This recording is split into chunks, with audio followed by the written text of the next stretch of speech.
Look at our shared journey. We have walked through storms together. We've struggled and we've cried.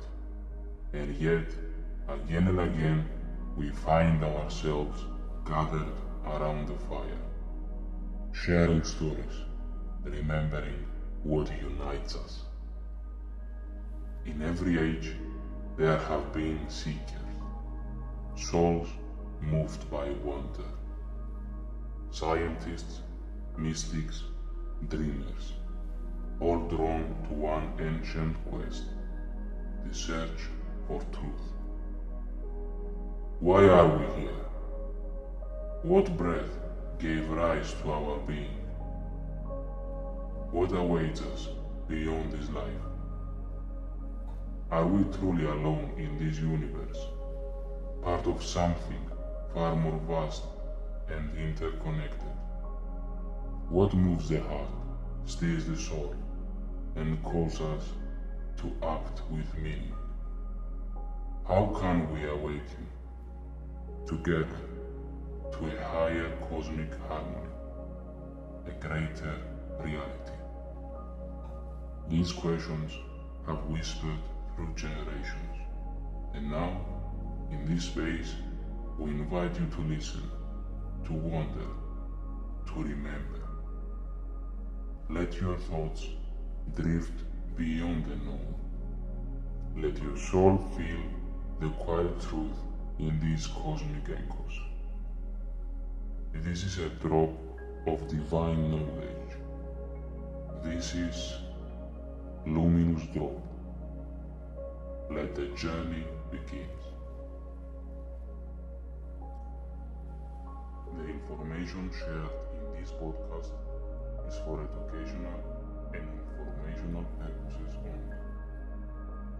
It is not intended as a substitute for professional medical, psychological, mental health advice, diagnosis, treatment, or general health guidance. The views expressed by the host and any guests are their personal opinions and do not constitute professional advice.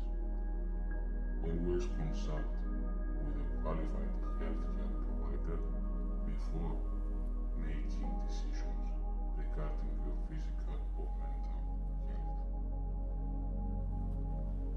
While care is taken to provide accurate information, no guarantees are made regarding the accuracy, completeness, or timeliness of the content. By listening to this podcast, you agree not to use any content as a substitute for medical or psychological advice. If you choose to do so, it is entirely at your own discretion, and the host, guests, and production team are not responsible for the consequences. We assume no liability for any outcomes related to the use or misuse of the information presented.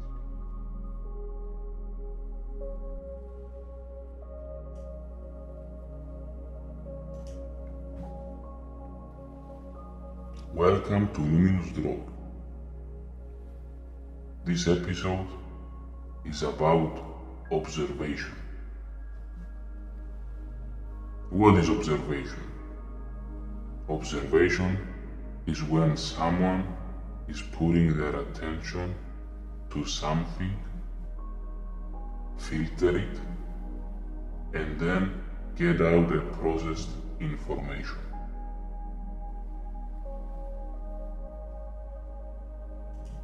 All the episodes will be as brief as possible, as short as possible, and then we will be expanding these subjects on lessons that will be on the website or in the book that will be available on the website for free. When does an observation happen? Observation happens when someone observes something happening inside or outside of themselves. Basically, there is someone driving a car. We watch it. But we don't just watch it, we observe it. That woman is driving a red car. She's wearing a blue shirt. Her color of hair is blue. Her eyes are yellow and her nails are red.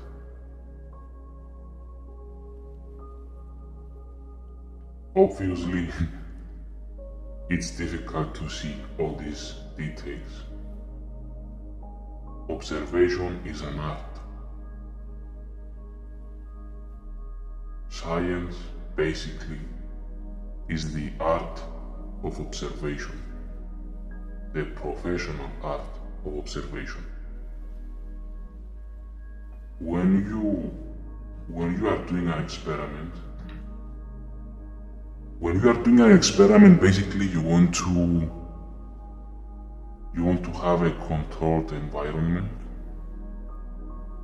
and when you do something, present a change in that environment, an outcome happens. When you repeat the same thing, you add the same change in the same environment, same parameters, the same thing should happen.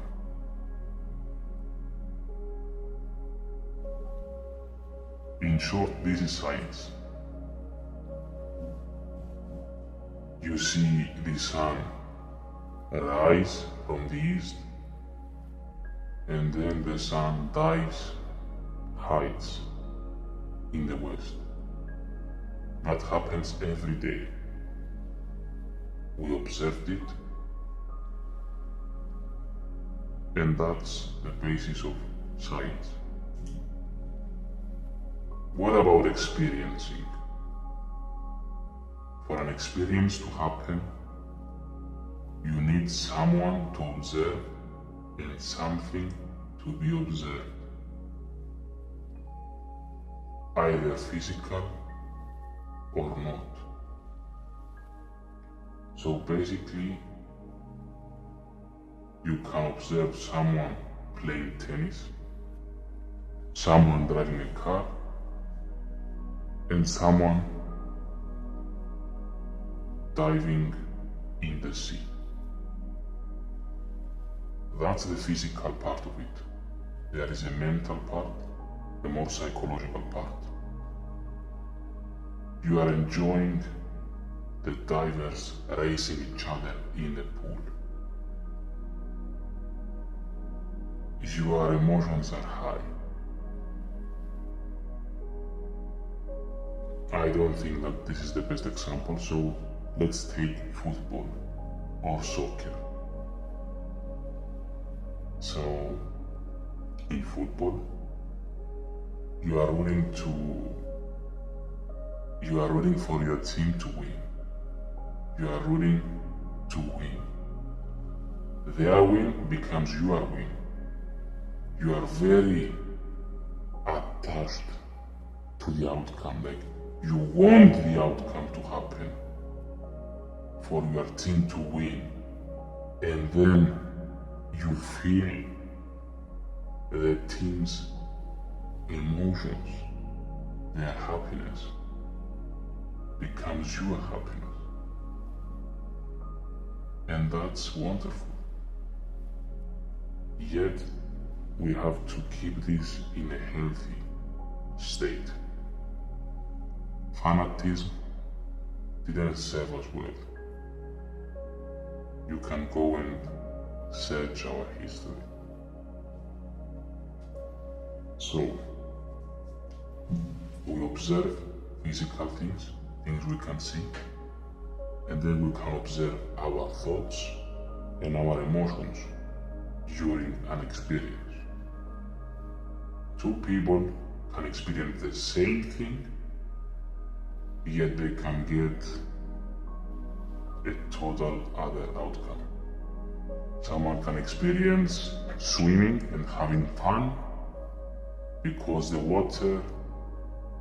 cold water hits the skin very nicely, and then the body feels cool. The pressure of the water is pressuring your body nicely, and then you like it, you swim. It's like you fly in a way. And then you have another person that had a trauma. A person who feared going into water. That person is having a total different experience from the swimmer. So that person's thoughts are like, oh my God, what can I do right now? I'm in the water. What if I drown? What if no one sees me? And then, what about how I feel? I feel like I can't deal with this. Well, you can. Even if you are listening to this and have this phobia right now, I'm telling you, you can deal with it. You are there and you are breathing. You have people around you. You are not alone. We will talk more about our tools to overcome such traumas. It's a big deal and it can get complicated very fast, but it has to do about attachments to certain ideas. Those attachments needs to be reduced in a healthy state so that you can relax and have a normal experience, a healthy experience. Let's move on with the subject of this episode, which is observation. It's the basis. First is observation. There are levels to observation. You need to become better at observation.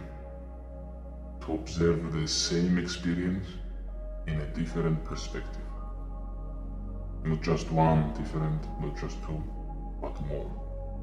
And then you add levels, types of thoughts and emotions, not just the physical part.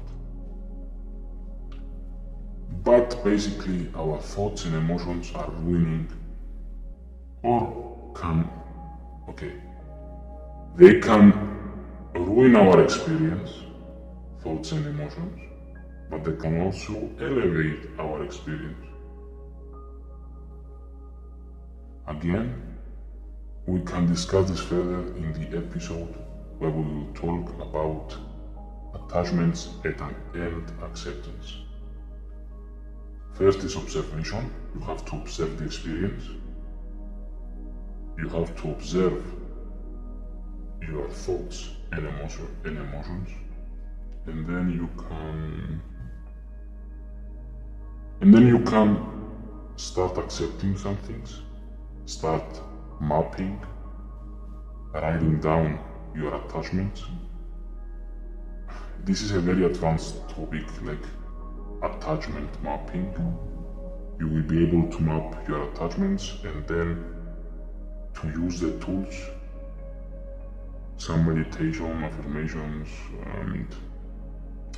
and acceptance to reduce your extreme attachments, ideas that are stuck in your mind so much that they became beliefs. So we need to transform them back to a baseline before you even stuck with those beliefs. Anyway, let's keep things simple and let's continue with observation. I'm just explaining that all you need to know is you have to observe, then we will map the attachments to fake ideas and beliefs, and then we will use the tools to bring down these attachments to healthy ones so that we can have healthy and amazing experiences through our lives. Let's continue with another point. Having an experience is a truly holy thing. It means that we are alive and that we can choose our experiences. Sometimes, if we don't choose, an experience will choose us. Life will make it so that we have an experience, either we want it or not. So why not choose an experience you like instead of some experience that you don't like? Sometimes, yes, there are experiences that we don't like. We have to push through those. We have to see it through a different lens of eyes, through a different perspective. You have to be present in the moment to experience something. Sometimes you are in your head too much and miss out on the experience that is in front of you, outside of you. You might be with a friend, yet instead of actually being your friend, listening to your friend, commenting on what your friend said, having fun with your friend, you are deep in your thoughts and your emotions, and you are battling with your mind, and that is keeping you from experiencing life the proper way, the way that you want, a healthy experience. We will discuss further like this subject, but I have to tell you the following. It's okay to observe your thoughts, yet it can be tricky, as some of these thoughts might be worrying for a future that didn't happen yet. There will be a section where we map our thoughts to keep ourselves organized and focused. Moving on to an example. The fun part. Two kids are playing tennis in the backyard. Or in the yard. Let's say they are playing tennis in the yard. One kid's name is John and the other is Michael. Their parents are watching them playing with each other and they are happy. Suddenly, Michael shoots the ball to the neighbor's car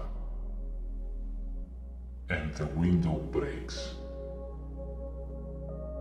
The neighbor hears this and gets out of the house, angrily shouting and screaming names. Let's investigate the many perspectives and ways we can observe this.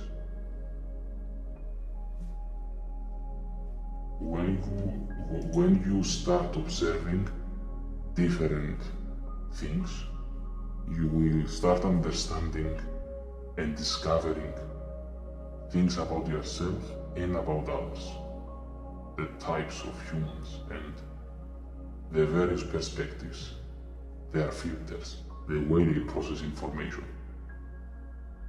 You will figure out soon enough that most of them are coming from their own perspective, like not really calculating the other perspectives.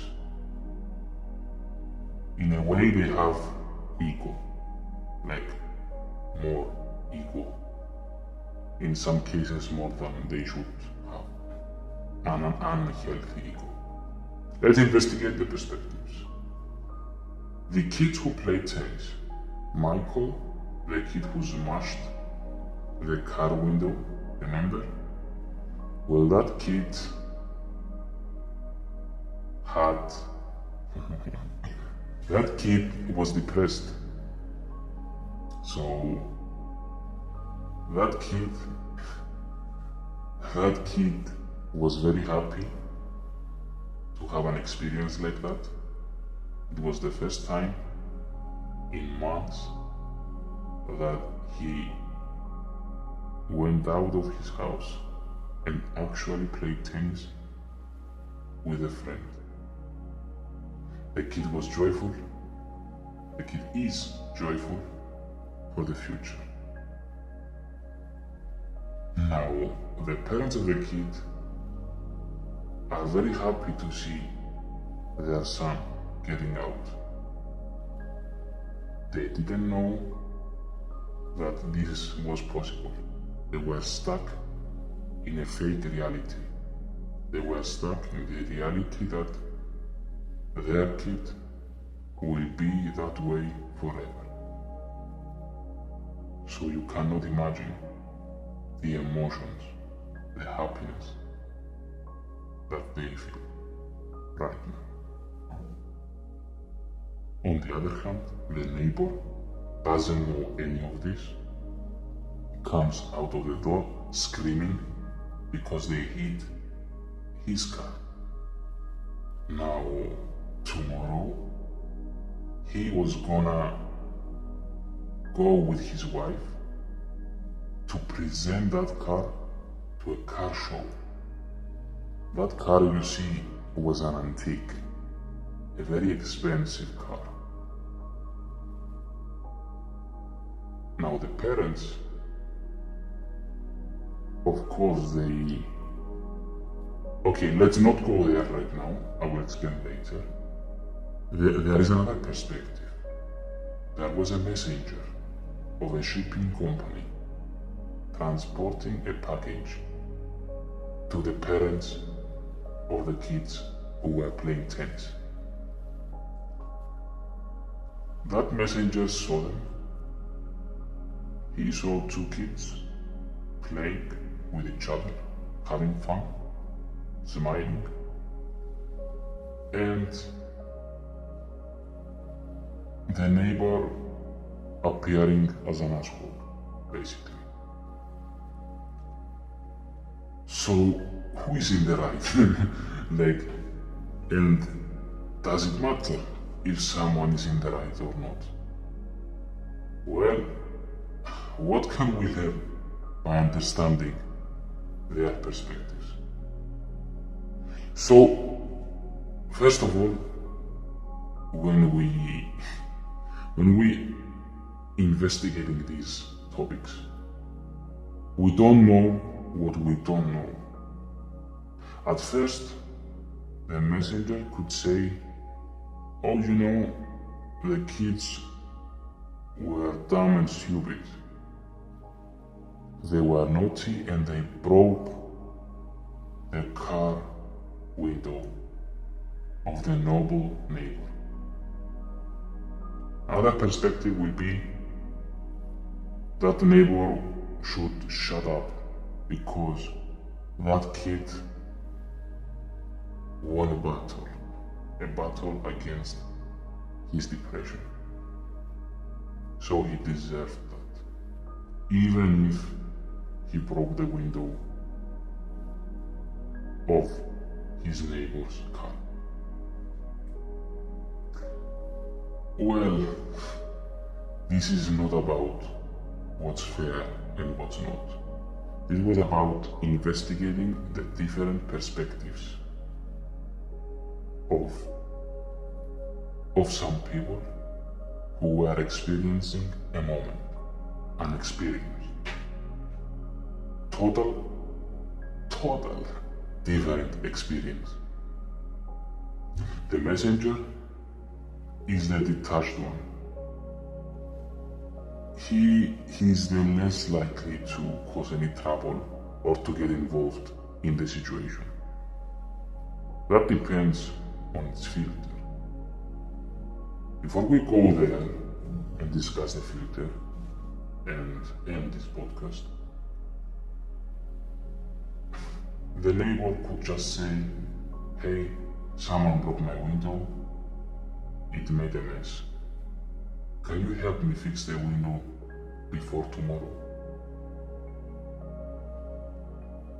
And then the parents could just agree, or maybe don't agree.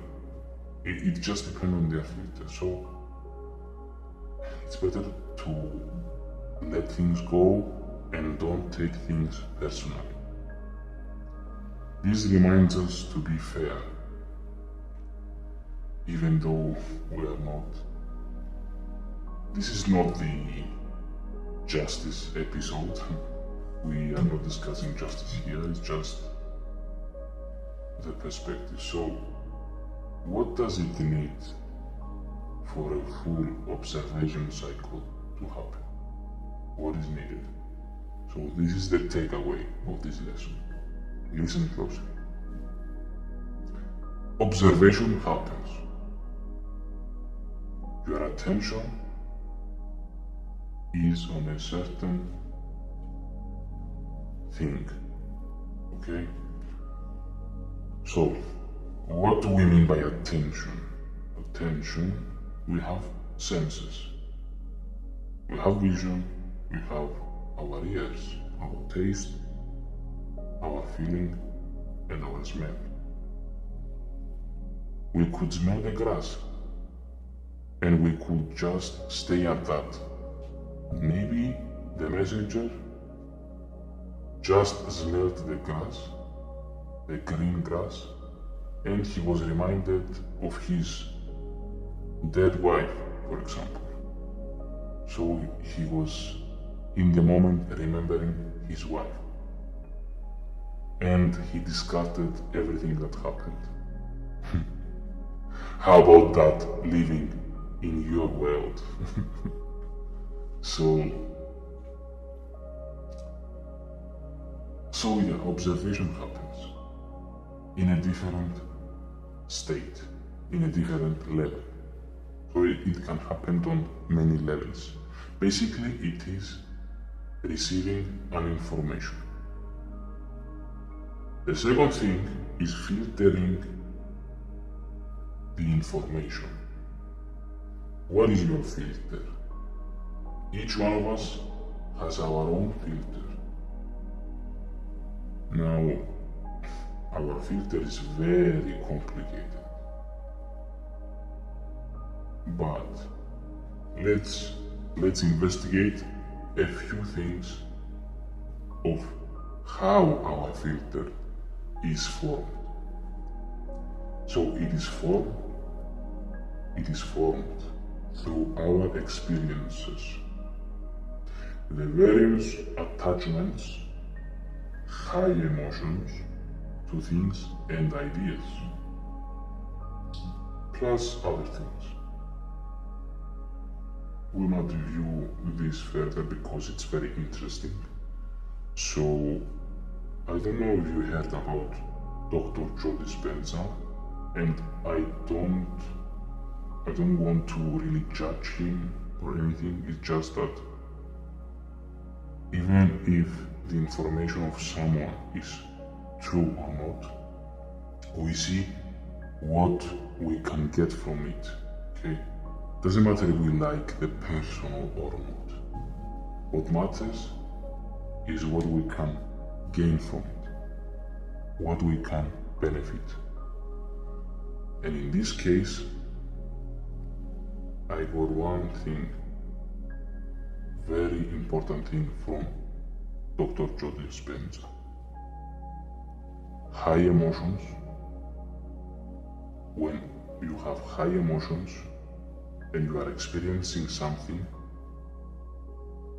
high emotions, either it is negative or positive, that information most likely will stuck in your brain, that memory of the experience. It's not, okay, the information specifically was about the negative high emotions. The other thing, the positive high emotions, I got it from another source which I don't remember, honestly. It was a book or something. The important thing is that our thoughts, emotions, and attachments to things and ideas form our experience, the way we experience something, if it's good, bad, or mediocre. So we have to control that. Anyway, high negative emotions can create trauma. That's why I am saying. In our example, the neighbor could have formed a trauma if he was too attached to the car window that breaks. I'm sorry. Let's say that again. The neighbor comes out, he's furious, he sees the broken glass,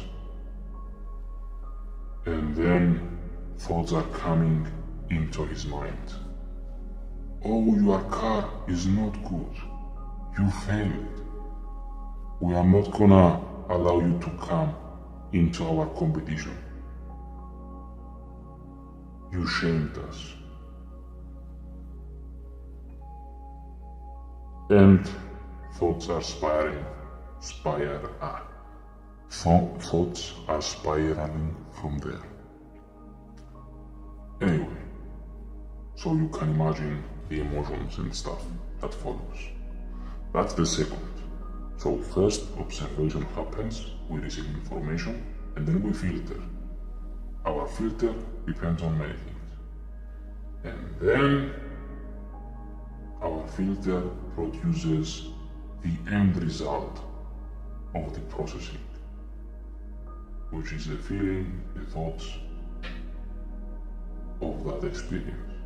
As we get older and we revisit older memories, older experiences, we change the end result because our filtering process was changed.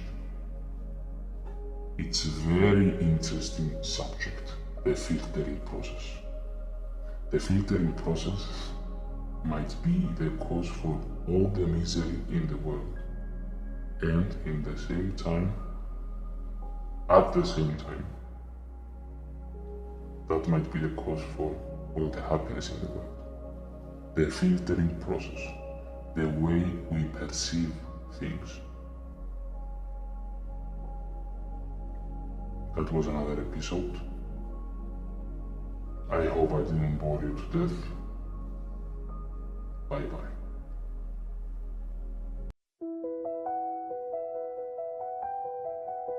In the heart of every soul, the light waves, a spark of truth beyond all fate. Across the ages, across the lands, we rise together with open hands. The luminous draw, awaken the flame. Call us together, call us by name. One voice sky above. We walk as one in truth and love. Healers, thinkers, builders of peace, all seeking truth that will never cease. No more walls, no need to divide. In this drop of light we all abide. From many, one truth, one world, one light. This is the luminous drop.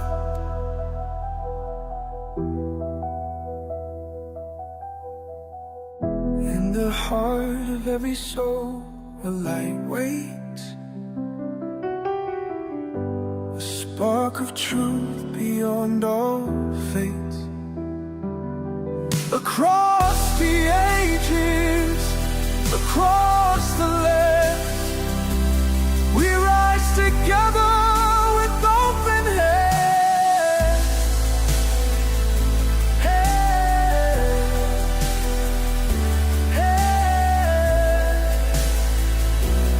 Luminous drop,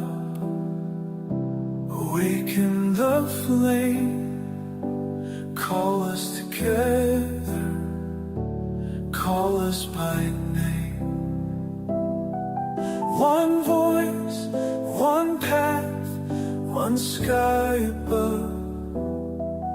We walk as one in truth and love. Healers, thinkers, builders of peace, all seeking truth that will never cease. No more walls, no need to divide. In this drop of light we all abide. From many, one truth, one world, one life. This is the luminous drop.